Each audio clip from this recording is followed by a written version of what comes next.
হচ্ছে বিল ডাকাতিয়া এবং ভবদাহর সমস্যা।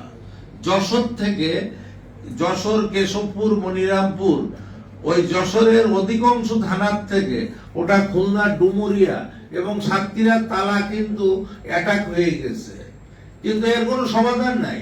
এই বিল ডাকাতিয়ার সমাধান আপনারা শুনছেন প্রায় 30 বছর আমি শুনছি, কিন্তু ওর কোনো সমাধান নাই। এখনো জলবদ্ধতা ব্যাপক। কেউ যদি কেশবপুর, মনিরামপুরে ভ্রমণ করে থাকেন কোনোভাবে। আরেকটা কথা বলি, এখানে অর্থনৈতিক উন্নয়নের জন্য পর্যটন ও সুন্দরবনকে রক্ষা, এবং এটা খুবই গুরুত্বপূর্ণ। আমি একটা এক্সাম্পল আপনাদের দেব। আমার বয়স তখন 7-8 বছর। পাকিস্তানের president field marshal Ayub Khan Sundarban পর্যটন করার জন্য কয়রার দক্ষিণ বেতকাশি ইউনিয়নে উনি সাময়িক সময় অবস্থান করেছিলেন।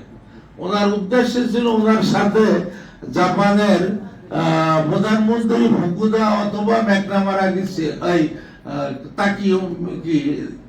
গিয়েছিলেন। আমরা তখন 10 বছর বয়স, পরে খবর নিয়ে দেখেছি। কেন? ওনার যে চিন্তা ভাবনাটা, সে যেভাবেই নেন না কেন, উনি চেয়েছিলেন কয়রার থেকে দক্ষিণ